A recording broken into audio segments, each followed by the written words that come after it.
This video is a rabbit hole about a man and perhaps a style, which are both well known and yet paradoxically very mysterious. I am a very amateur collector of old martial arts manuals, partially for historical reasons and partially to derive inspiration in my own training. There is one old manual, though, that is still in print, more or less, in its original form. The Complete Kano Jiu-Jitsu. There is something very curious about this manual, however. It is not a judo text. In fact, when judo's founder Jigoro Kano was presented it, he was prompted to put a disclaimer into the copy which contained the following. This book says the Complete Kano Jiu-Jitsu, but I should say this book teaches nothing of my judo. This book explains in a way the teaching of one of the schools of jiu-jitsu taught in feudal times in Japan, which is now obliterated in Japan. Kano. Despite this, the book was being used as a manual for the Berlin police at the time. How did this book come to be in such a place and so relied upon in 1928 Germany? Was it just an early example of scam artistry? Why was it printed in the first place? The search for answers forced me to digitally globetrot from Japan to the US to Indonesia, of all places. Frustratingly, the mystery has many loose threads left dangling even after all this research.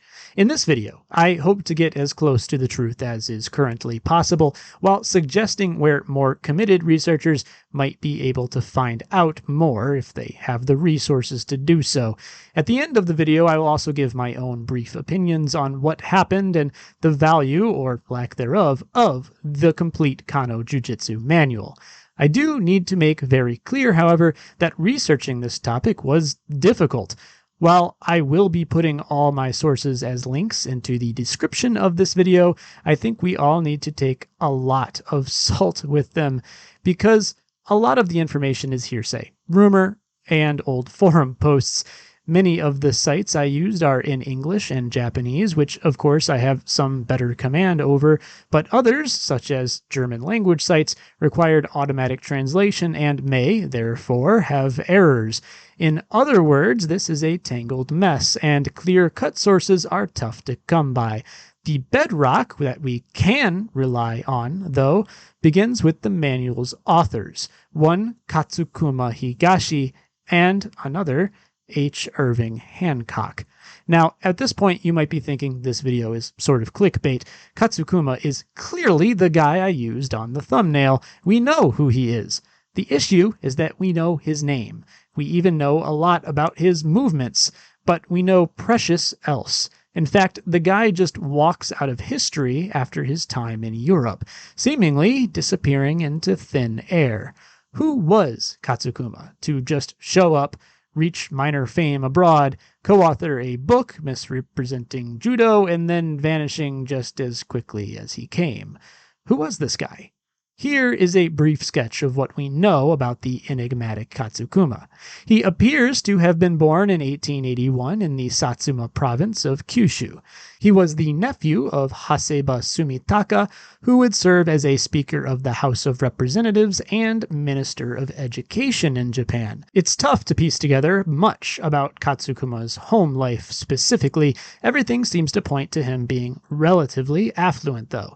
Not only did he have an uncle in government, but he was able to attend university and travel the world with apparent ease in the 1910s and 20s. Speaking of his university days, he was allegedly teaching jiu-jitsu at Doshisha University in Kyoto at the age of 18.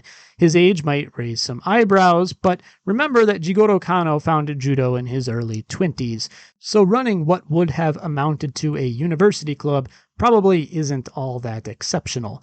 What we don't know, however, is if Katsukuma's teaching jiu-jitsu was authorized, nor do we know what style he was transmitting, although more on that in a bit.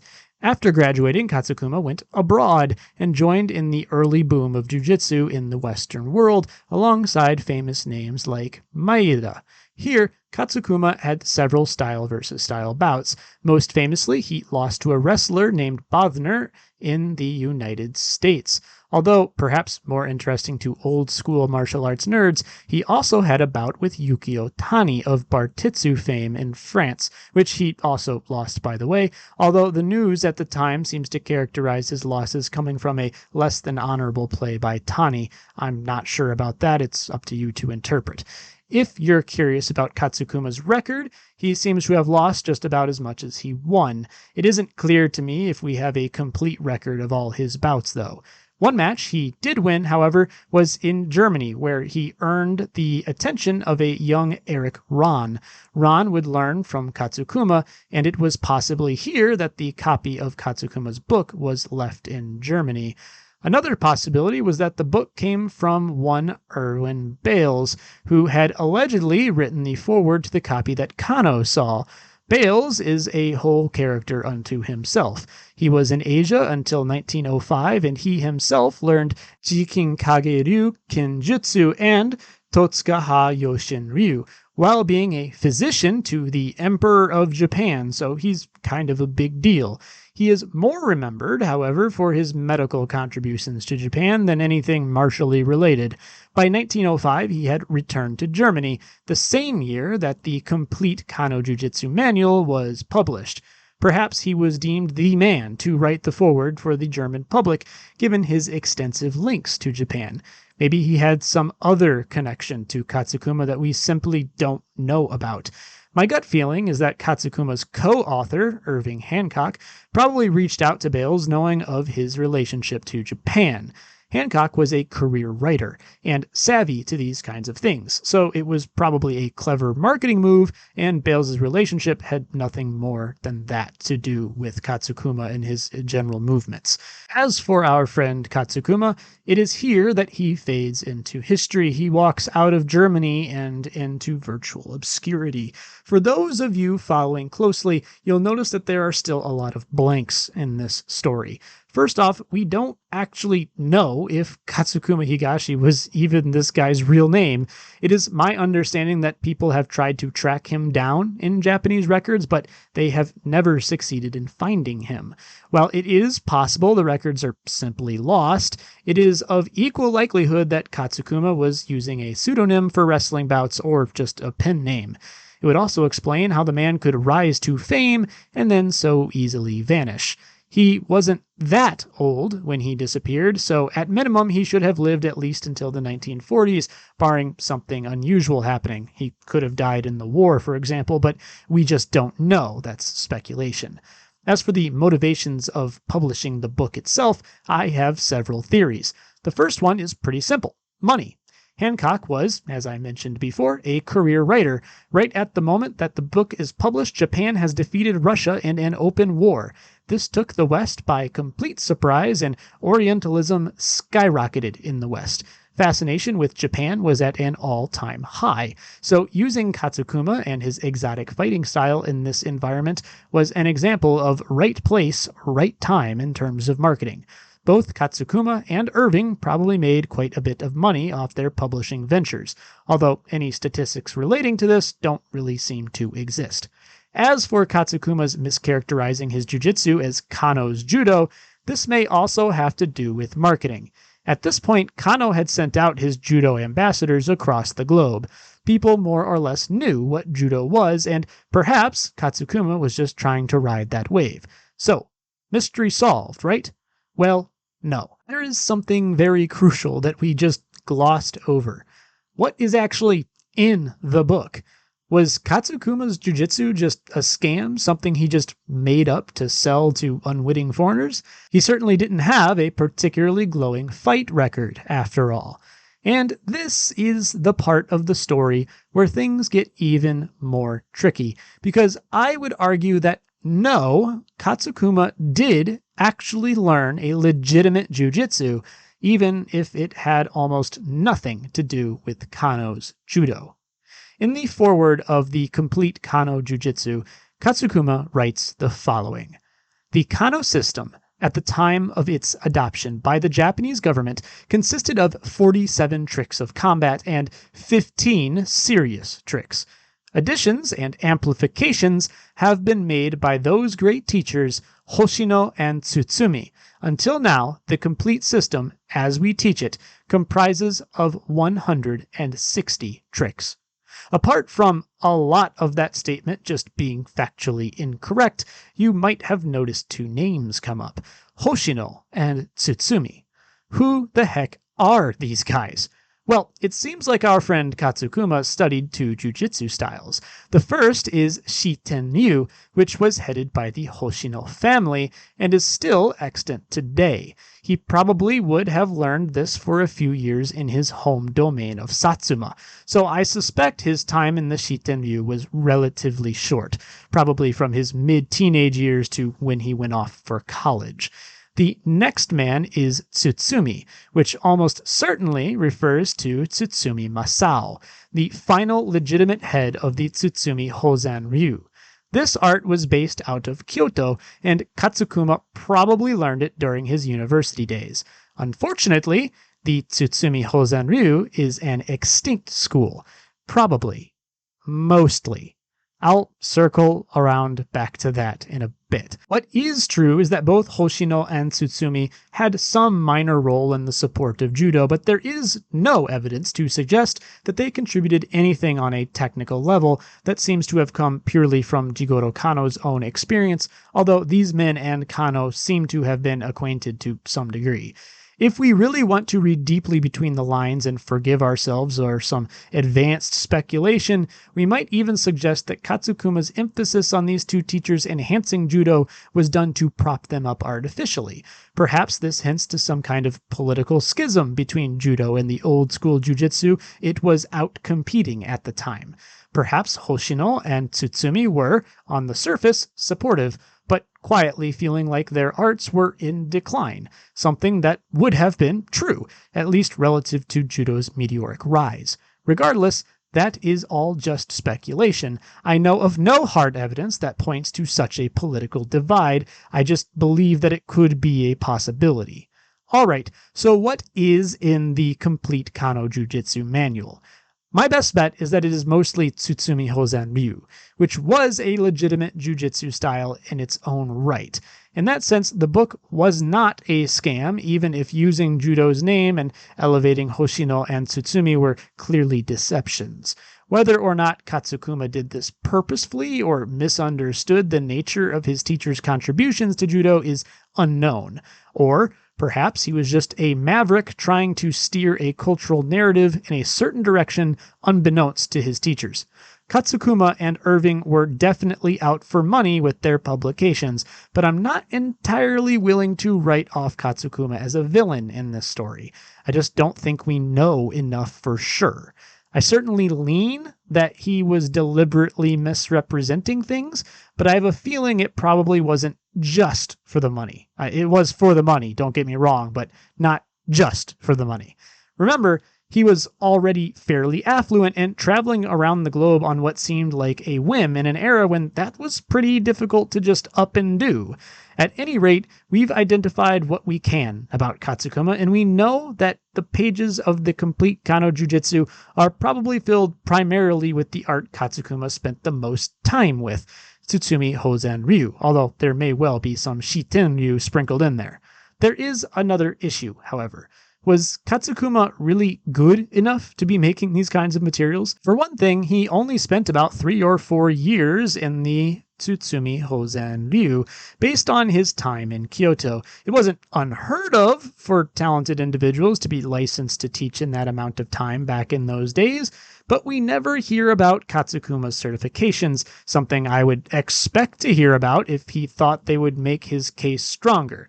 In other words, we don't know for sure if Katsukuma himself was actually a good example of the Tsutsumi Hozan Ryu or Shiten Ryu.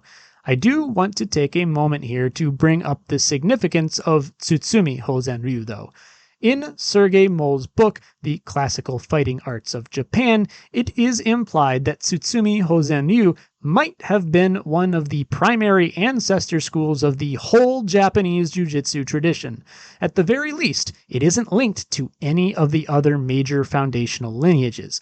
While the art itself seems to have been famed for its armored grappling at one point and its holding, locking, and strangling techniques at another, only one of its sword techniques definitively survives from the school. It is still extant in the Keishi-ryu, or police style, which was compiled in the 1870s and finalized in 1885. The technique is called Hattengiri and is reportedly still passed down within the Tokyo Metropolitan Police's Kenjutsu.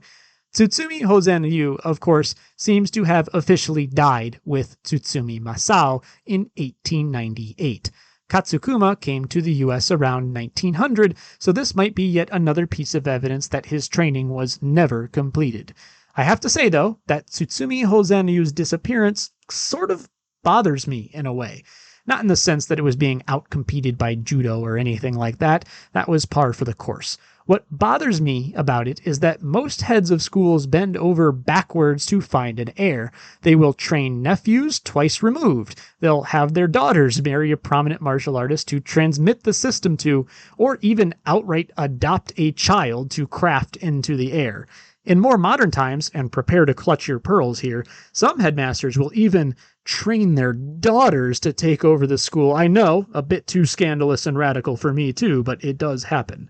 But as far as I've been able to find, Tsutsumi Masao made none of these classic moves, and certainly none of the more modern radical ones. It seems like he just shrugged and let his art fade into history. The Japanese internet suggests that the style limped on a little bit after Masao's death, however. Apparently, some students established a dojo in Nagasaki Prefecture, which operated until around 1935. Maybe, and I mean just maybe, an older Katsukuma who had left Europe and returned to Japan, now using his real name, was active at this dojo. Obviously, that's just speculation, but the dojo was kind of near his home province. In 1957, a magazine was published which suggested that a small group of individuals was still practicing the art somewhere in Kyushu. The article had names, but as far as I can tell, there wasn't much done by way of verification. It seems like after Masao's death, Tsutsumi Hozan-ryu fades mostly into rumor. A kata from the style might appear here or there, but I don't put much stock into the magazine article by itself. It seems like, by the 1950s, a Tsutsumi Hozan-ryu sighting was something like a Bigfoot sighting. Even if the art was limping on in some capacity out in rural Japan, without the guidance of a clear headmaster, we have to wonder how much of it was still that Tsutsumi Hozan-ryu of Masao's time. I'm not a big proponent of the idea that martial arts even can be completely and perfectly preserved, but it seems like the style was undergoing a sort of judoification, even in Tsutsumi Masao's final days. If the art was hypothetically still extant in rural Kyushu in the 1950s, I find it very difficult to believe it would have still been the same holistic art that it once was. It is here that you would be forgiven for believing that the story comes to a close, but no, there is one final twist on this whole shebang. You see, sometime in presumably the 1910s, two Japanese brothers with the family name Saito immigrated to Batavia, Indonesia, please pronunciation check, present-day Jakarta.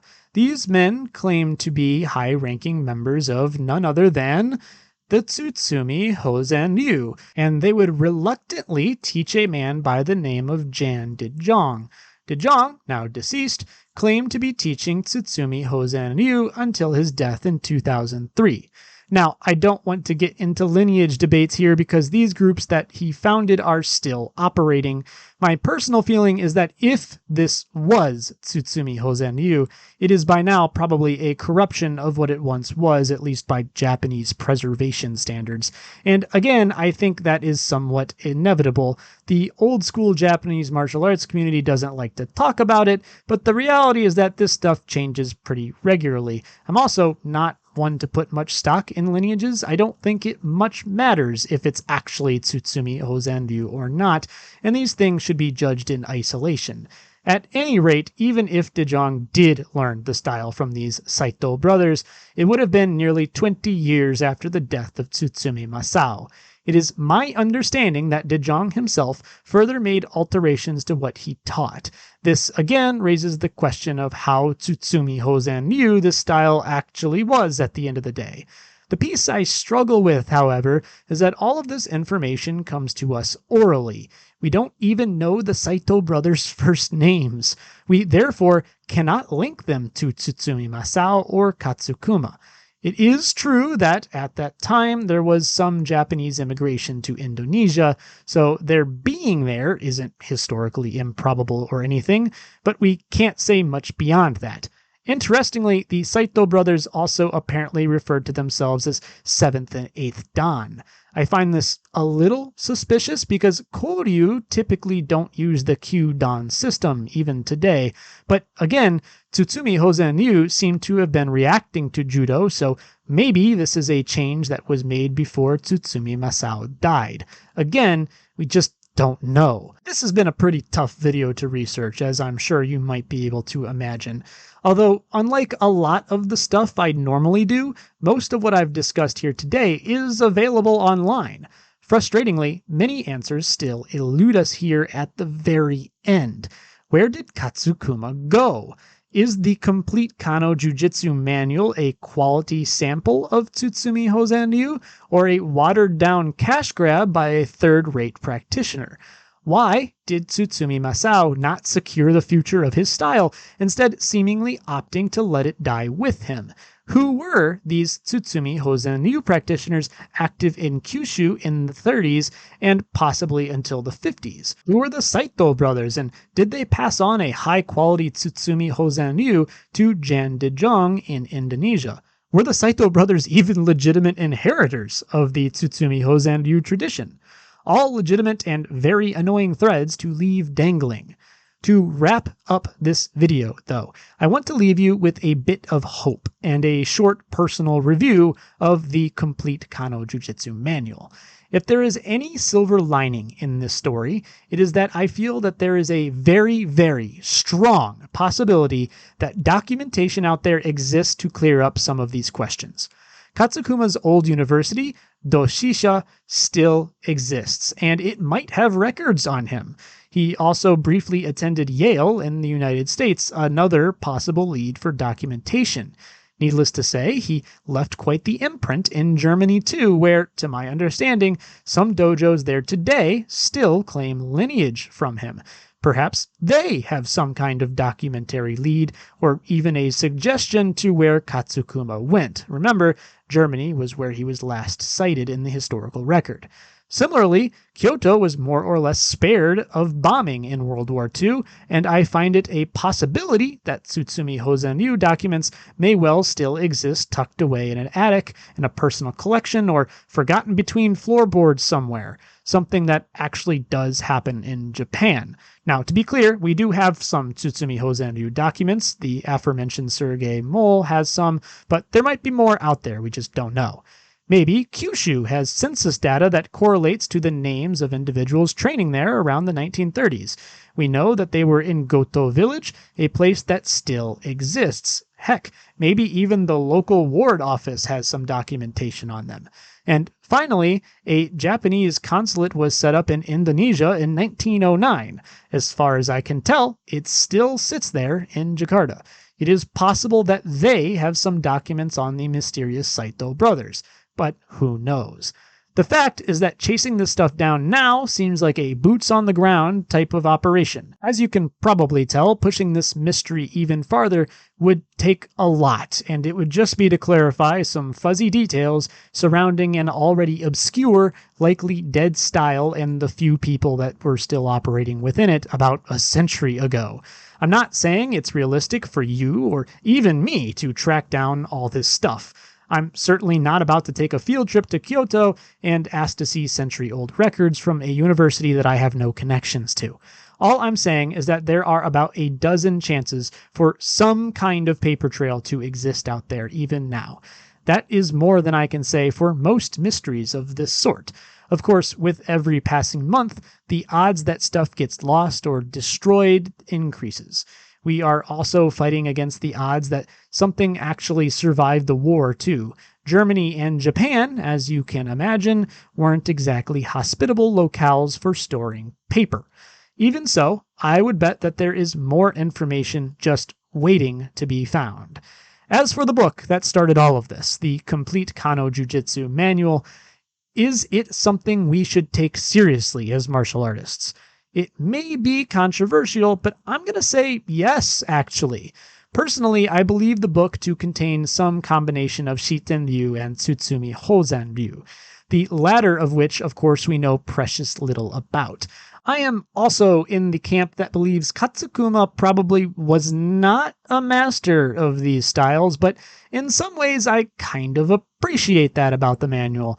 Sure, these techniques are not necessarily authoritative, but this is a unique window into what a more average jiu-jitsu practitioner was up to at the time and what these styles were focusing on through a fairly unfiltered lens.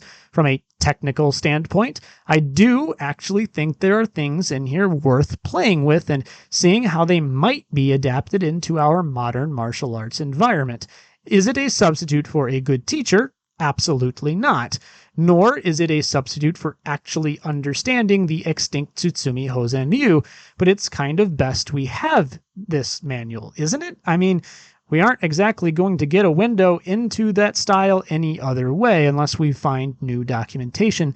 And of course, we might never completely understand the contexts inherent to the Tsutsumi Hozan Ryu, but we have what we have, and we have to work with it. Hey, this is Editing Tengu here to talk a little bit more about the manual itself. I started flipping through it for the first time in about a year, and I just remembered all the interesting stuff in there.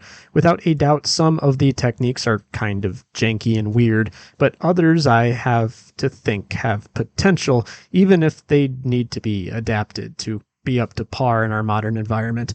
There are plenty of things in here that you'd sort of expect to see, your katagarumas, your tsumigaishis, and so on, and there is some really rudimentary ground grappling stuff too. It's kind of interesting that this publication predates the invention of the triangle choke, but there are still heel hooks in here. My point is that there are a lot of neat things in the manual, even if our friend Katsukuma himself wasn't an apex martial artist. The length and detail of the manual suggests a degree of sophistication. I do not believe it to be an outright hoax. But I also don't want to drag this video out any longer. And if you're interested, my commentary on the manual itself could be another video in the future. Just drop a comment, and if there's enough interest, I'll be happy to make it.